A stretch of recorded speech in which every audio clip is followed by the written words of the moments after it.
Hello नमस्कार साथियों, स्वागत है एक बार फिर से आपका अपने चैनल मैथ ट्रिक्स पर। दोस्तों, आज मैं आपको एक कराने जा रहा हूँ हमारा इम्पोर्टेंट टॉपिक मैथ्स का, जो है हमारा सर्कल का चैप्टर। दोस्तों, इस चैप्टर से आपको हर एग्जाम में कोई ना कोई क्वेश्चन अवश्य देखने को मिलता है, और एक नहीं, एक से ज्यादा क्वेश्चन आपको देखने को मिल जाते हैं। तो दोस्तों, आइए शुरुआत करते हैं इस बेहतरीन चैप्टर की। इससे पहले यदि अभी तक आपने हमारे चैनल को सब्सक्राइब ना किया हो तो इसे सब्सक्राइब जरूर करें। तो आइए दोस्तों, शुरुआत करते हैं। सबसे पहले मैं आपको सर्कल का इंट्रोडक्शन दे देता हूँ। जैसा कि आप सभी जानते हैं, सर्कल हमारा क्या होता है? एक हमारा पॉइंट्स का कलेक्शन है। मतलब कि जो ऑल पॉइंट्स हैं आपके, कोई भी पॉइंट आप सर्कल का ले सकते हैं, सब क्या होते हैं? इक्वल डिस्टेंस पे। किससे इक्वल डिस्टेंस पे? किसी एक कॉमन पॉइंट से।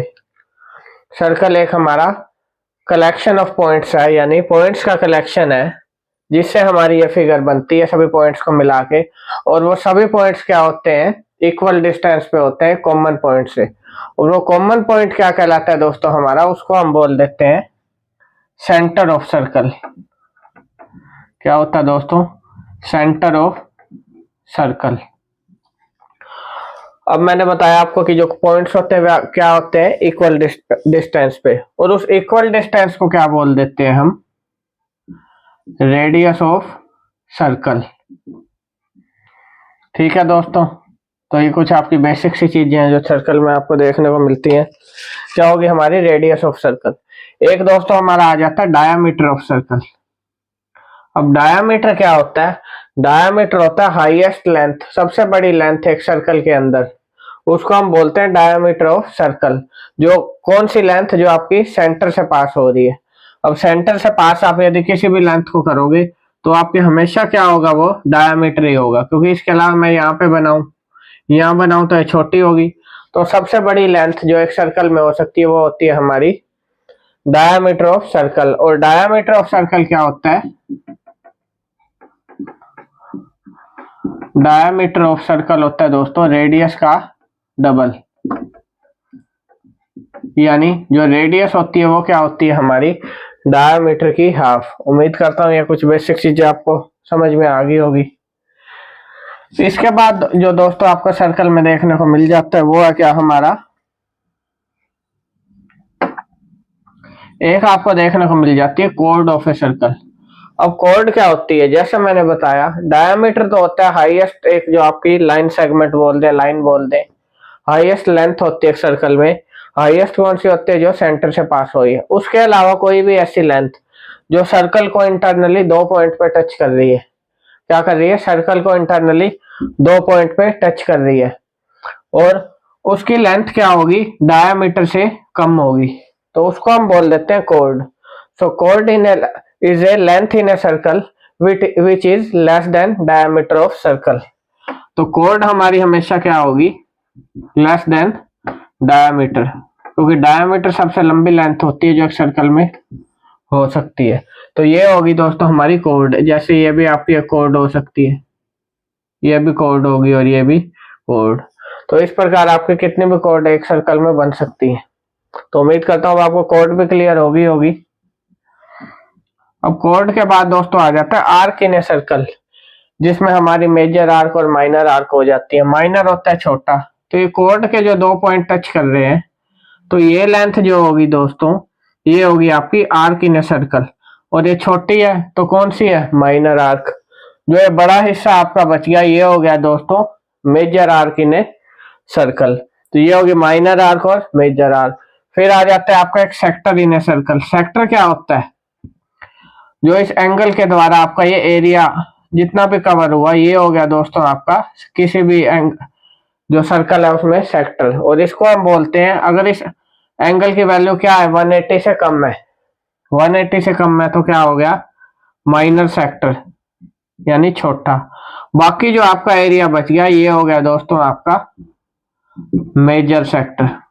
क्योंकि जो सर्कल का जो कंप्लीट जो एंगल होता है उसकी वैल्यू क्या होती है? 360 डिग्री। तो यदि 180 से इसकी छोटी है, या 180 जो भी है आपका, वो हो गया माइनर, और एक हो गया आपका मेजर सेक्टर। तो ये था आपका मेजर सेक्टर।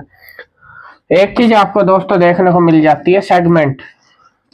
अब सेगमेंट क्या होता है? सेगमेंट क्या है? हमारा सेक्टर का ही एक पार्ट है। जैसे ये कंप्लीट हमारा ए बी सी और एक पॉइंट ये ले लूं तो क्या हो गया, ये कंप्लीट मेरा हो गया सेक्टर। अब मेरे को सेगमेंट निकालना है, तो वो कौन सा होगा दोस्तों, ये जो आपका एरिया है, सिर्फ जो ये एरिया बच गया ये हो गया आपका माइनर सेगमेंट। ऐसे ही जो बाकी एरिया बच गया वो हो गया आपका मेजर सेगमेंट। तो उम्मीद करता हूँ सेगमेंट भी आपको क्लियर हो गया होगा एक सर्कल में क्या होता है। तो ये कुछ बेसिक दोस्तों चीजें थी जो सर्कल में आपको देखने को मिलती हैं। अब नेक्स्ट हमारा आ जाता है दोस्तों tangent in a circle.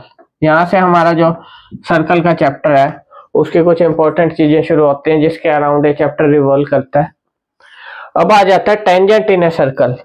Tangent क्या होती है दोस्तों, टेंजेंट होती है दोस्तों किसी भी एक एक्सटर्नल पॉइंट से, कोई भी एक एक्सटर्नल पॉइंट है वहां से सर्कल तक कोई ऐसी लाइन आ रही है जो सर्कल को एक पॉइंट पे टच कर रही है, क्या होगी टेंजेंट।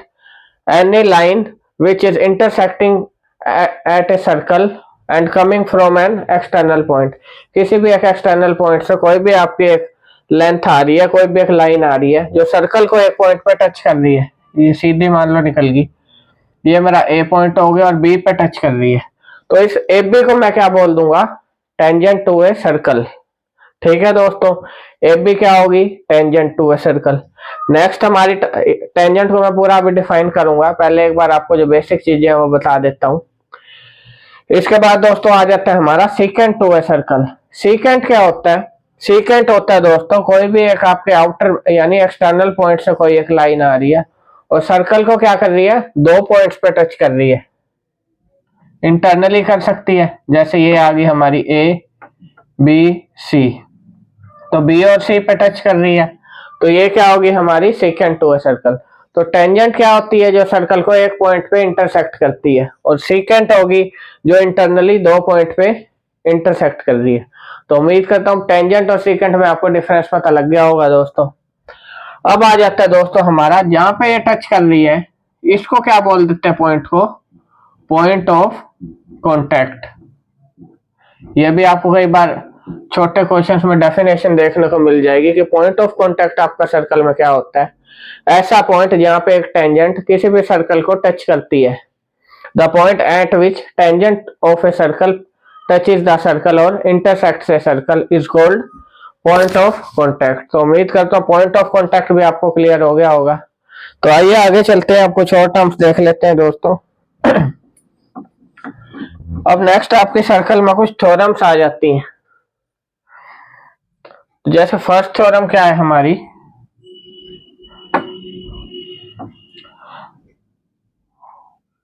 ये मेरा सेंटर पॉइंट ओ हो गया। फर्स्ट थ्योरम कहती है दोस्तों कि जो आपकी किसी भी सर्कल पे एक टेंजेंट आ रही है, इसको मैंने पी के उलट कर लिया।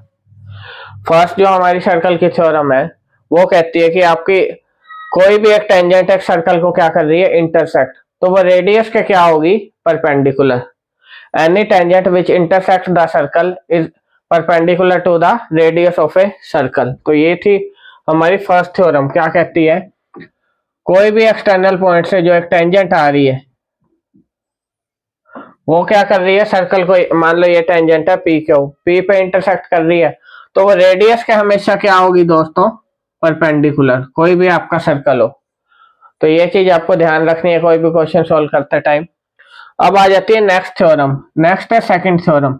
ये क्या कहती है कि अगर एक पॉइंट से, किसी भी एक एक्सटर्नल पॉइंट से आपकी एक से ज्यादा टेंजेंट आ रही है जो सर्कल को टच कर रही है, मान लो ये कर रही है आपकी आर पे, तो उन सभी टेंजेंट्स की लेंथ क्या होगी, इक्वल।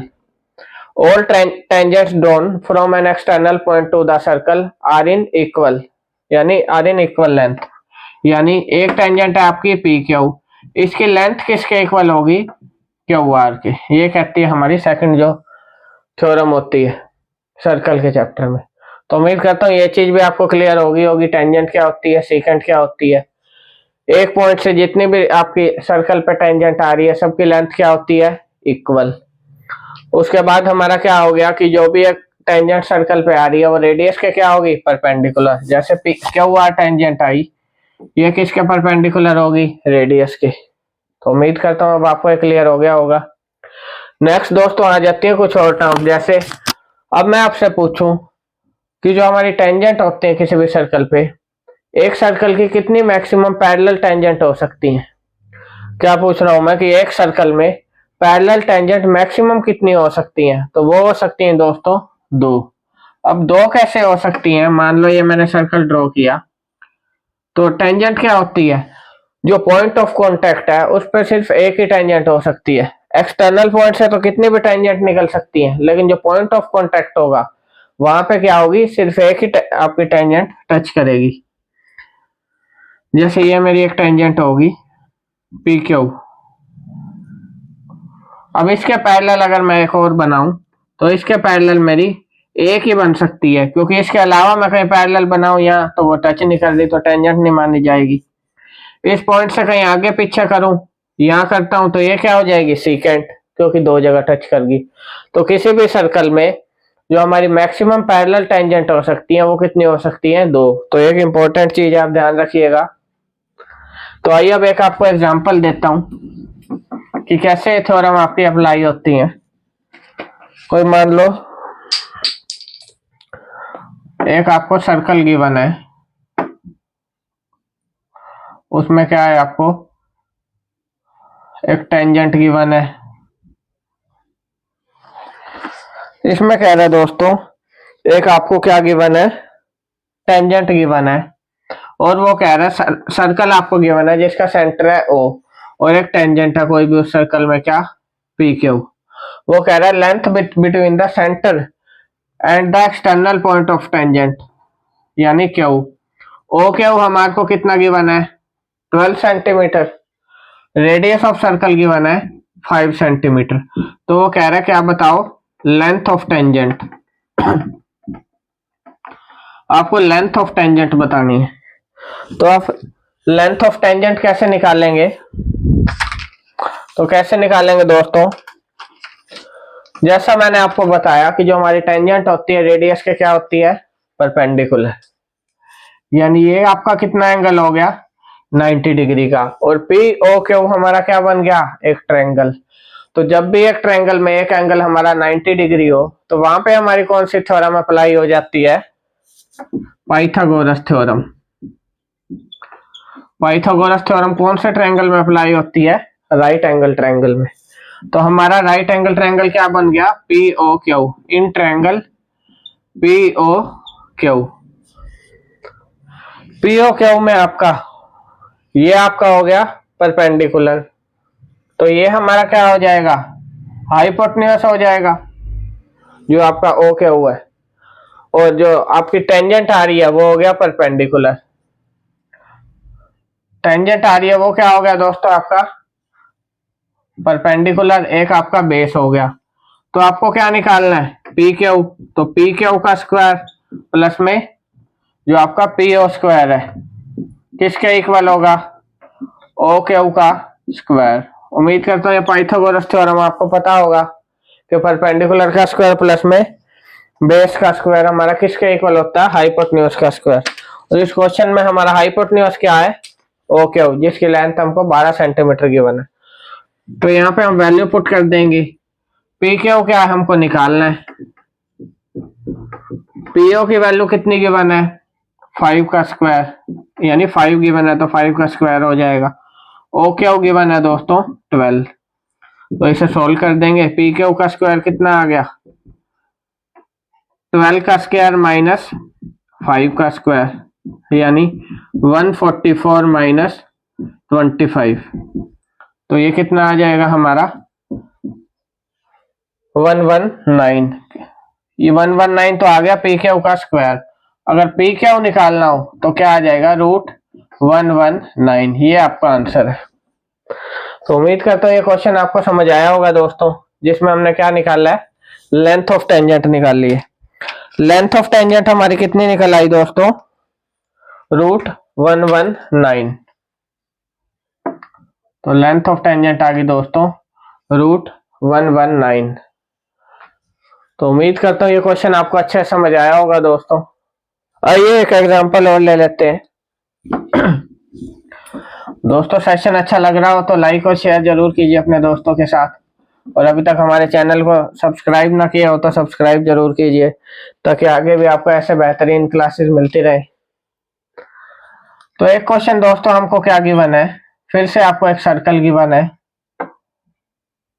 अब आपकी दो टेंजेंट्स आ रही हैं यहाँ पे, सेंटर है ओ, ये होगी पी क्यू और आर। अब आपको दो टेंजेंट गिवन है, एक तो पी क्यू और एक पी आर। और क्या गिवन है हमारे को, रेडियस गिवन है दोस्तों।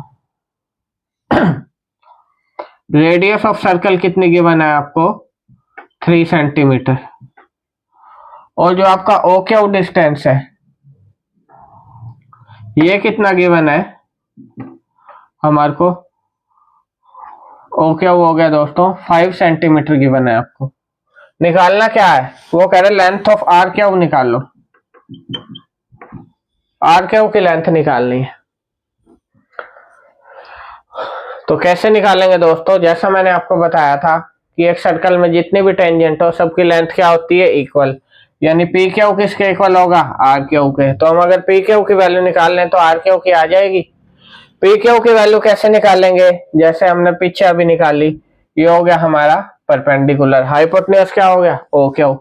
फिर से क्या अप्लाई करेंगे, पाइथागोरस थ्योरम, यानी ओ क्यू का square is equal to P O square plus में P Q square. O Q का स्क्वायर, तो ओ क्यू का स्क्वायर आपको ओ क्यू क्या गिवन है, 5 का स्क्वायर 25। पीओ की वैल्यू गिवन है दोस्तों 3, तो 3 का स्क्वायर हो गया 9। पी क्यू हमें निकालना है, तो पी क्यू की वैल्यू क्या आ गई, √16 यानी 4 सेंटीमीटर। तो अगर इसकी वैल्यू क्या आ गई 4 सेंटीमीटर, तो ये भी हमारा आर क्यू क्या आ जाएगा 4 सेंटीमीटर। क्योंकि मैंने क्या बताया था, किसी भी एक्सटर्नल पॉइंट से एक सर्कल पे जितने भी टेंजेंट आएंगी उनकी वैल्यू क्या होगी, सबकी इक्वल। ठीक है दोस्तों, तो उम्मीद करता हूँ ये सब चीजें आपको सर्कल से रिलेटेड समझ आई होगी। ये सब बेसिक जो टर्म्स हैं सर्कल के चैप्टर की, वो सब आज मैंने आपको बता दी हैं और डिफाइन कर दी हैं। इसमें आपको कोई भी डाउट हो तो आप कमेंट सेक्शन में पूछ सकते हैं। अब कल के सेशन में हम आपको इससे रिलेटेड जितने भी क्वेश्चंस बनते हैं वो करा देंगे, जो आपके पूरे सिलेबस को कवर करेंगे। और उसके बाद चाहे आपका कोई भी एग्जाम हो, उसमें सर्कल से रिलेटेड आपका कोई भी क्वेश्चन शायद ही गलत हो। तो उम्मीद करता हूँ दोस्तों आज का सेशन आपको पसंद आया होगा। अगर पसंद आया हो तो लाइक और शेयर जरूर कीजिए, और हमारे चैनल को सब्सक्राइब ना किया हो तो सब्सक्राइब जरूर कीजिए। धन्यवाद दोस्तों।